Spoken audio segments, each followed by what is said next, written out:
নমস্কার সুপ্রিয় দর্শক সকলকেই স্বাগত হিন্দু লাইফস ম্যাটার ইউটিউব চ্যানেলে। দর্শক, আবার আসিব ফিরে ধানসিঁড়িটির তীরে এই বাংলায়। আজকে বাংলাদেশের যা অবস্থা, তাতে এই কবি জীবনানন্দ দাশ বাংলার মাঠ ঘাট নদী খাল বিল ধানের ক্ষেত এসবকে ভালোবেসে এই বাংলার ধানসিঁড়িটির তীরে আবার হয়তো মানুষ নয় কিংবা শঙ্খচিল পাখির বেশে বাংলায় তিনি আসতেন কিনা সেটা নিয়ে সন্দেহ আছে, এবং কী কারণে সন্দেহ আছে সেটা এতদিন হয়তো আড়ালেই ছিল, কিন্তু আজ সেটা প্রকাশ্যে এসেছে, বিশেষ করে এই তথাকথিত মেধাবীদের সরকারের আমলে। মেধাবীরা বলছে যে কবি জীবনানন্দ দাশের নাম নাকি খুব কঠিন, সুতরাং এই নাম বাদ দিতে হবে। বিভিন্ন ভবন থেকে নাম বাদ দিতে হবে সত্যেন্দ্রনাথ বোসের, খুব কঠিন নাম। কারণ সত্যেন্দ্রনাথ বোস ছিল একজন থিওরিটিক্যাল ফিজিসিস্ট, একজন গণিত শাস্ত্রবিদ, মহা গণিত বিশারদ বলা চলে, যেই ব্যক্তিটি কোয়ান্টাম মেকানিক্সের জন্য খুবই বিখ্যাত এবং বোস আইনস্টাইন থিওরির জনক। আপনারা জানেন যে ম্যাথমেটিক্সের জিনিয়াস হল আইনস্টাইন।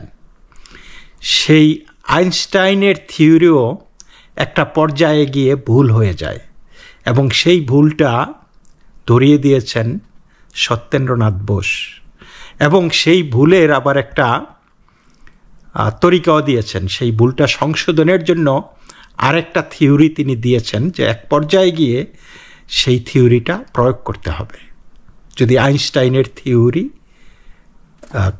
কারেক্ট হইতে হয়, এবং সেই থিওরির নাম হয়েছে আইনস্টাইন বোস থিওরি। এবং সেই সত্যেন্দ্রনাথ বোস শুধু সেইখানেই থেমে থাকেননি, তার আজকে একটা নতুন একটা পার্টিকেল, এই পার্টিকেল তো আর নতুন না, এগুলি সবসময় থাকে, কিন্তু এই পার্টিকেলটা এই সত্যেন্দ্রনাথ বোসই ধারণা করেছিলেন যে পার্টিকেলের মধ্যে একটা পার্টিকেল ভাঙতে ভাঙতে ভাঙতে ভাঙতে যেই ক্ষুদ্রাতি ক্ষুদ্র পর্যায়ে নিয়ে যাওয়ার পরেও কিন্তু ওই পার্টিকেলের একটা ভর থাকে। সেই ভরটা কি, মানে অনেকেই বলে যে একটা ঈশ্বর এখানে, যখন আপনি কোনো কিছু পাচ্ছেন না সেইখানে একটা ঈশ্বরের হাত আছে। সেই ঈশ্বরের হাতটা তিনি আবিষ্কার করেছেন, এই একটা পার্টিকেলের ভর তিনি আবিষ্কার করেছেন, যে সেইটাকে অনেকেই বলে গড পার্টিকেল। কিন্তু এখন সেই পার্টিকেলটার নাম হয়েছে বোসন পার্টিকেল।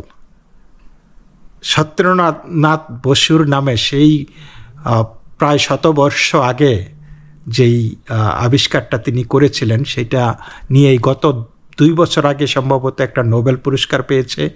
যদিও তাকে পুরস্কৃত করা হয়নি, কিন্তু তার রিসার্চের এই যে বোসন পার্টিকেল নিয়ে রিসার্চ করে, গড পার্টিকেল নিয়ে রিসার্চ করে সেই নোবেলটা কিন্তু পেয়েছে, এবং সেই পার্টিকেলটার নাম বোসন পার্টিকেল।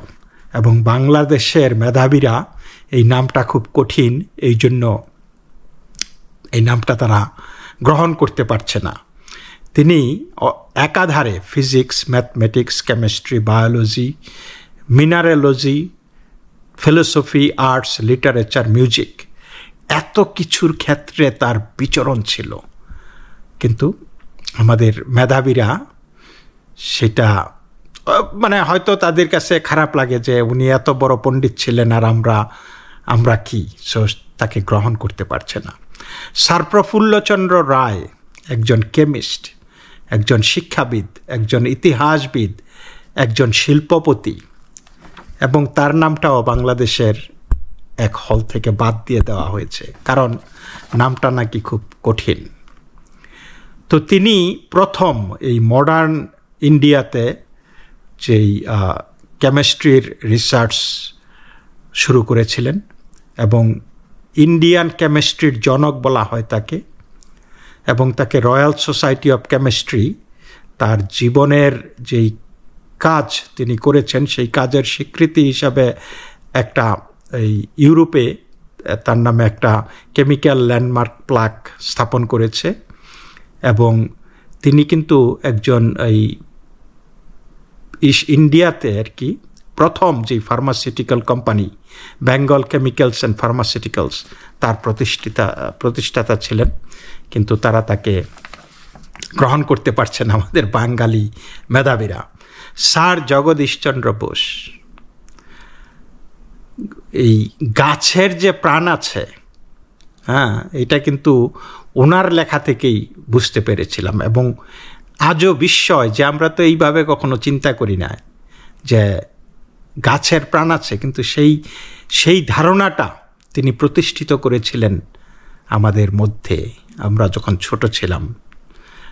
তো তিনি একজন বহুধা প্রতিভার অধিকারী একজন মানুষ। বায়োলজি, ফিজিক্সে তার অগাধ বিচরণ, এবং তিনি বাংলাদেশের যেই সায়েন্স ফিকশন তার জনক বলা চলে, সায়েন্স ফিকশনের জনক তিনি। এবং এই যে আজকে মাইক্রোওয়েভ আমরা ব্যবহার করি, সেই মাইক্রোওয়েভেরও মানে সেইখানে এই তৈরিতে, এই আবিষ্কারে তার যথেষ্ট অবদান আছে। তারপরে তার প্রাণীবিদ্যায়, তার উদ্ভিদ বিজ্ঞানে আর কি তার যথেষ্ট অবদান আছে। কিন্তু এমনকি এই যে চাঁদে একটা খাদের নাম তার নামে রাখা হয়েছে। চিন্তা করে দেখেন, সায়েন্টিফিক কমিউনিটি যেখানে চাঁদে তার নামে একটা খাদের নামকরণ করতে পারে, সেই মানুষটির জায়গা হয় না বাংলাদেশের একটা বিশ্ববিদ্যালয়ের ভবনে, কারণ নামটা কঠিন। তো দর্শক, এই নিয়ে একটা প্রতিবেদন ছেপেছে, আমরা দেখেছি খুলনা বিশ্ববিদ্যালয় থেকে কিভাবে মুছে গেল জীবনানন্দ জগদীশ বসুদের নাম। এই দেখুন হেডলাইন, খুলনা বিশ্ববিদ্যালয়ের বিভিন্ন স্থাপনার নাম পরিবর্তন করা হয়েছে। এতে বাদ পড়েছে প্রখ্যাত রসায়নবিদ ও শিক্ষক আচার্য প্রফুল্লচন্দ্র রায়, পদার্থবিজ্ঞানী ও শিক্ষক সত্যেন্দ্রনাথ বসু, কবি জীবনানন্দ দাশ, পদার্থবিদ ও জীববিজ্ঞানী জগদীশচন্দ্র বসুর মতো মনীষীদের নাম। সিন্ডিকেটের সভায় বিশ্ববিদ্যালয় প্রশাসনের নেওয়া এই সিদ্ধান্তের সমালোচনা করছেন শিক্ষার্থী, শিক্ষক থেকে শুরু করে রাজনৈতিক নেতা এবং নাগরিক সমাজের প্রতিনিধিরা। অন্তর্বর্তী সরকারের শিক্ষা উপদেষ্টা ওয়াহিদ উদ্দিন মাহমুদও খুলনা বিশ্ববিদ্যালয়ের এমন পদক্ষেপে মর্মাহত বলে মঙ্গলবার ঢাকায় ব্র্যাক বিশ্ববিদ্যালয়ের সমাবর্তন অনুষ্ঠানে জানিয়েছেন। অনুষ্ঠানে তিনি বলেন, আমরা ছোটবেলা থেকে জগদীশ বসুর গল্প শুনেছি। খুলনা বিশ্ববিদ্যালয়ে জগদীশচন্দ্র বসু তার মতো বিজ্ঞানীর নামে করা ভবন স্থাপনা ছিল, সেগুলোর নাম পরিবর্তন করা হয়েছে। আচার্য প্রফুল্লচন্দ্রের নামে স্থাপনা ছিল, আরও কয়েকজনের নামে করা স্থাপনার নাম বদলানো হয়েছে। এটা আমাকে মর্মাহত করেছে। জগদীশচন্দ্র বসুর নামে করা ভবনের নাম পাল্টানো হবে, এটা কল্পনার বাইরে। আমি আশা করব বিশ্ববিদ্যালয় কর্তৃপক্ষ ও শিক্ষার্থীরা মিলে এর প্রতিকার করবে। খুলনা নগর বিএনপির দ্বিবার্ষিক সম্মেলনেও নাম পরিবর্তনের প্রসঙ্গটি আসে। সেখানে বিএনপির জাতীয় নির্বাহী কমিটির সহ সাংগঠনিক সম্পাদক জয়ন্ত কুমার কুণ্ডু বলেন, ফেসিবাদীদের ছবি নামানো হবে, নাম পরিবর্তন হবে, এটা ঠিক। কিন্তু খুলনা বিশ্ববিদ্যালয়ের ভিসি আপনি কোন শক্তি বলে বিভিন্ন ভবন থেকে লালন সাইয়ের নাম, জীবনানন্দ দাশের নাম, সত্যেন্দ্রনাথ বসু, জগদীশচন্দ্র বসুর নাম সরিয়ে ফেলেছেন? আজ হোক, কাল হোক, পরশু হোক, যত বড় শক্তি আপনার পেছনে কাজ করুক, এর জবাব আপনাকে দিতে হবে। খুলনা বিশ্ববিদ্যালয় সূত্রে জানা যায়, শিক্ষার্থীদের দাবির পরিপ্রেক্ষিতে গত 4 ডিসেম্বর হল ও বিভিন্ন ভবনের নতুন নামকরণ প্রস্তাবনা কমিটি গঠন করে বিশ্ববিদ্যালয় কর্তৃপক্ষ। সেই কমিটির পক্ষ থেকে গত 8 ডিসেম্বর পলিটিক্যালি বায়াসড অর্থাৎ রাজনৈতিক পক্ষপাত দুষ্ট নাম সংবলিত হল ও ভবনের নতুন নাম প্রস্তাবের জন্য শিক্ষার্থী, শিক্ষক, কর্মকর্তা ও কর্মচারীদের প্রতি আহ্বান জানিয়ে গণবিজ্ঞপ্তি দেওয়া হয়। ওই বিজ্ঞপ্তিতে শুধু বঙ্গবন্ধু শেখ মুজিবুর রহমান হল, বঙ্গমাতা ফজিলাতুন্নেসা হল, জয় বাংলা ভবন, সুলতানা কামাল জিমনেশিয়াম, শহীদ তাজউদ্দিন আহমেদ প্রশাসনিক ভবন ও শহীদ নজরুল ইসলাম ভবনের জন্য নামের প্রস্তাব করতে বলা হয়। আচ্ছা, এইখানে একটু থামি দর্শক। তারা বলেছে যে রাজনৈতিক পক্ষপাত দুষ্ট নামগুলি বাতিল করার। আচ্ছা বলুন তো, শেখ মুজিবুর রহমান, বঙ্গবন্ধু জাতির জনক শেখ মুজিবুর রহমান কি করে পলিটিক্যালি বায়াসড একটা নাম হন? তিনি বাংলাদেশের জনক, স্বাধীনতার, মুক্তিযুদ্ধের জনক, মুক্তিযুদ্ধ তিনি নেতৃত্ব দিয়েছেন। তো তাহলে তো বাংলাদেশ নামটাই তো বাদ দিয়ে দেওয়া যায়, তাই না? শহীদ তাজউদ্দিন, নজরুল ইসলাম, তারা পলিটিক্যালি বায়াসড হয় কি করে? তারা তো জাতির সূর্য সন্তান, তারা একটা দেশকে স্বাধীন করেছেন।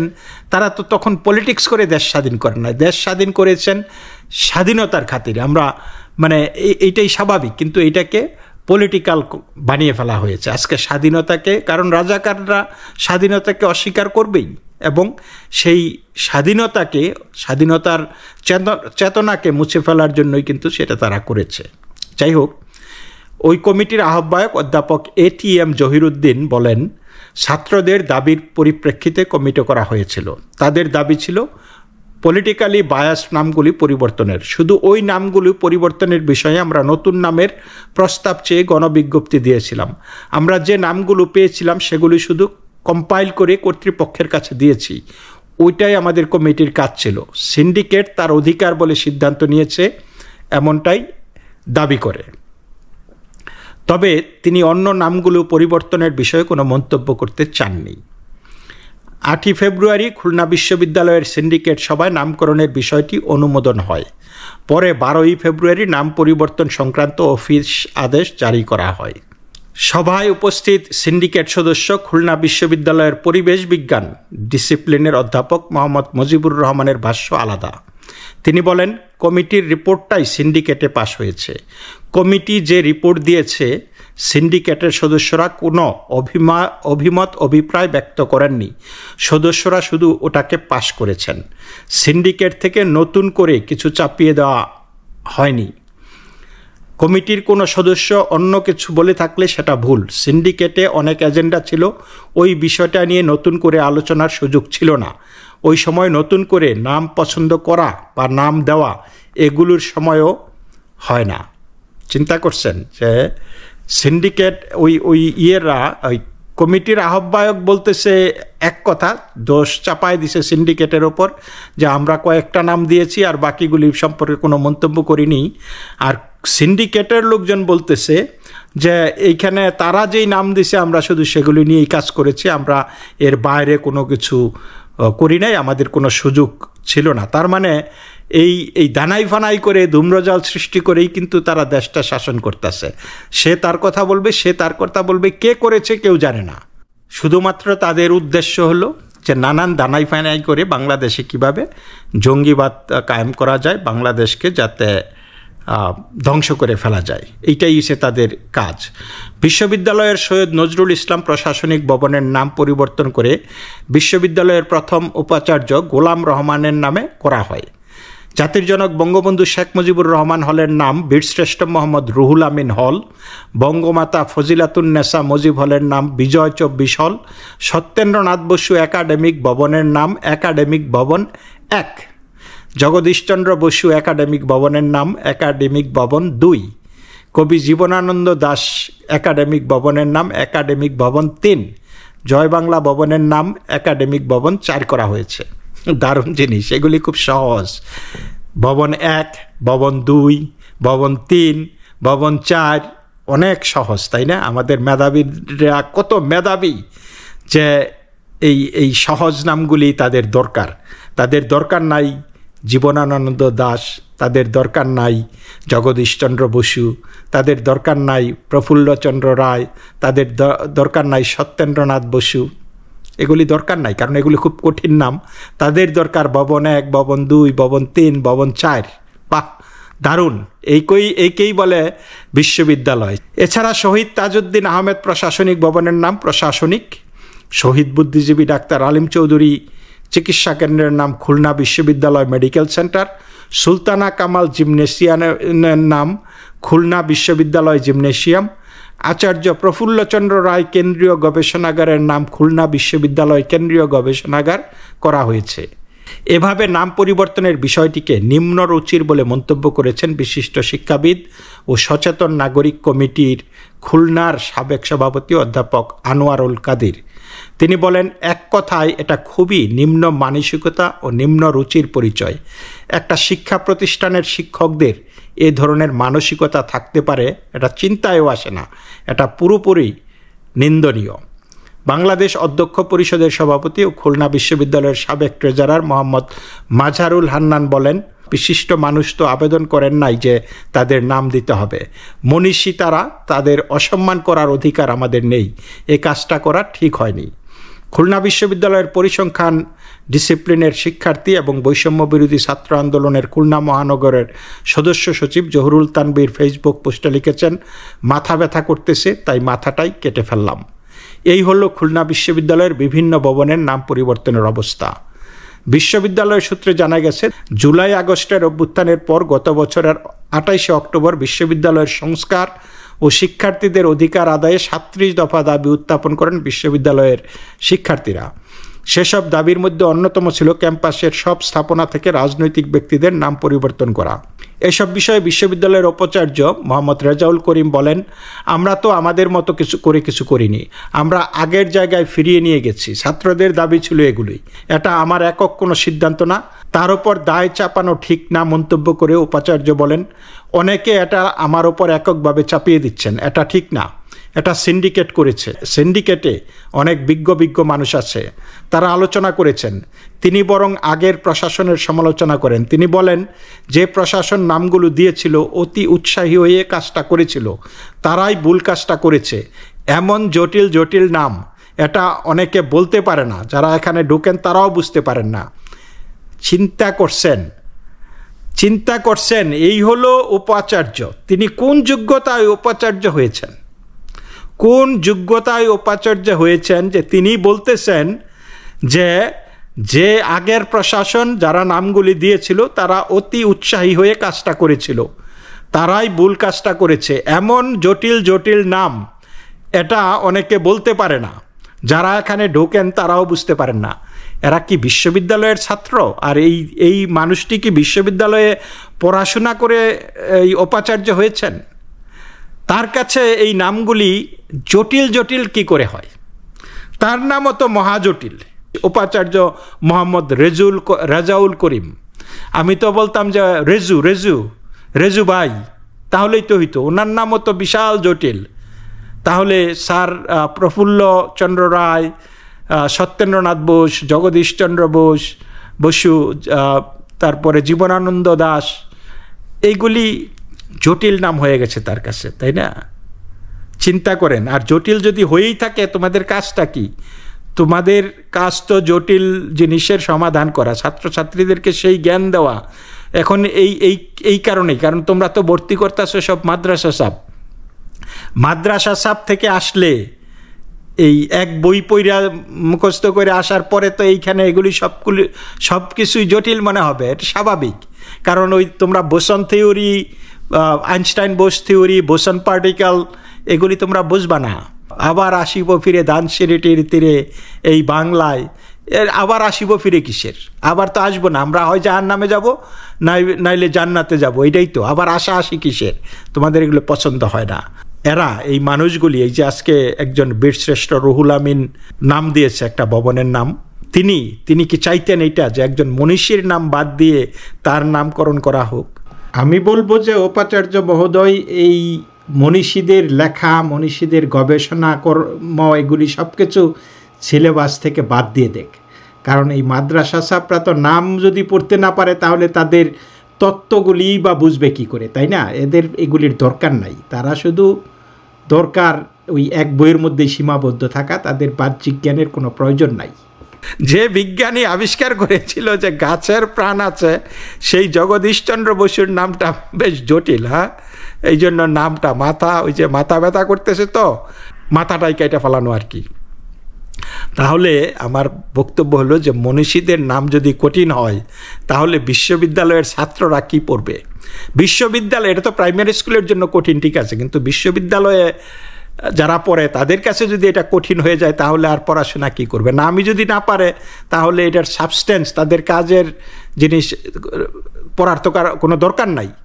তো চিন্তা করে দেখেন যে ইনি তো, আমার মনে হচ্ছে যে মেধাবী ছাত্রছাত্রীদেরকে তিনি অসম্মান করছেন। তো পদার্থবিদ, রসায়নবিদ, গণিতবিদ, কবিদের নাম তাদের কাছে কঠিন লাগে। হ্যাঁ, শেখ মুজিবুর রহমান স্বাধীন বাংলাদেশের স্থপতি, আর তার নাম হয়ে গেল পলিটিক্যালি বায়াসড। আমার মনে হয় আমি স্যার জগদীশচন্দ্র বসুর নামটি ক্লাস 3 থাকতেই পড়েছিলাম এবং খুব ভালো লেগেছিল তার এই লেখা পড়ে। দুঃখের বিষয়, মাদ্রাসা ছাত্ররা বিশ্ববিদ্যালয়ে গিয়েও সেটা বোঝে না। এখানে তো আশ্চর্যের কিছু নাই, এটাই ছিল বিপ্লবের মূল স্পিরিট। একজন উপাচার্য অপকর্ম করে এবং তিনি মূর্খের মতো কথা বলছেন, এটা খুবই হৃদয় বিদারক, তাই না? তিনি বলেন জটিল জটিল নাম, এটা অনেকে বলতে পারে না। যারা এখানে ঢুকেন তারাও বুঝতে পারেন না। আমি যখন নটরডেমে ভর্তি হই, তখন একটা কার্টুন ছিল এখানে আমাদের সেইখানকার একটা পত্রিকা আর কি। তো এই পত্রিকায় একটা কার্টুন ছাপানো হয়েছিল যে ছাগল হয়ে ঢুকলাম, মানুষ হয়ে বের হইলাম, এরকম একটা কার্টুন, আমার সেই বহু বছর আগের কথা। তো এখন আমার মনে হচ্ছে যে এই খুলনা বিশ্ববিদ্যালয়ে ছাগল হয়ে ঢুকে বেড়া হয়ে বের হয়, এর কারণ এদেরকে মানুষ করার মতো অবস্থায় তারা নাই। সুতরাং ওই পড়াশোনা সব তারা বাতিল করে দিয়েছে বিশ্ববিদ্যালয়ের সিলেবাস থেকে। এই জটিল জটিল বিষয় আর না পড়ায়া যেইভাবে আসছে, শুধু কালারটা চেঞ্জ করে বের করে দেয় আর কি, এই আর কি। তা এখন যেটা তারা করতে পারে সেটা হলো ব্রাহ্মণবাড়িয়া, জয়দেবপুর, গোপালগঞ্জ, মানিকগঞ্জ, রাধানগর, কৃষ্ণনগর, এরকম হাজারো হাজারো নাম আছে, গ্রামের নাম, শহরের নাম আছে, এগুলি সব বাদ করে দিলেই এই হয়ে যায়। এখন ওই নিয়াজি, টিক্কা খান, জিন্না, এদের নাম দিয়ে দিলে খুব দারুণ মানাবে, তাই না? এটাই হচ্ছে। তো আওয়ামী লীগ, নিশ্চয়ই আওয়ামী লীগ না, এটা সবাই আস্তে আস্তে সব সরকারই বাংলাদেশের শিক্ষা ব্যবস্থা ধ্বংস করেছে। আর এখন যেটা হইতেছে, মানে শিক্ষাই তুলে দিচ্ছে, দেশের শিক্ষাঙ্গন থেকে শিক্ষাটাই তুলে দিচ্ছে। তো দর্শক, এই পর্যন্তই। আপনারা সকলেই ভালো থাকুন। নমস্কার।